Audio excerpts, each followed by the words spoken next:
আমি আমি শুভেন্দু অধিকারী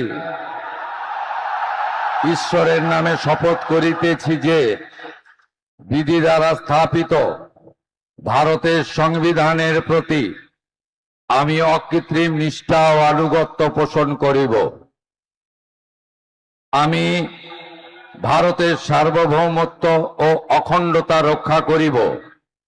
পশ্চিমবঙ্গ রাজ্যের মুখ্যমন্ত্রী রূপে আমার কর্তব্যসমূহ নিষ্ঠাপূর্বক এবং বিবেকসম্মতভাবে নির্বাহ করিব এবং ভয় বা পক্ষপাত, প্রীতি বা বিদ্বেষ রহিত হইয়া সকল শ্রেণীর জনগণের প্রতি সংবিধান ও বিধি অনুসারে ন্যায় আচরণ করিব।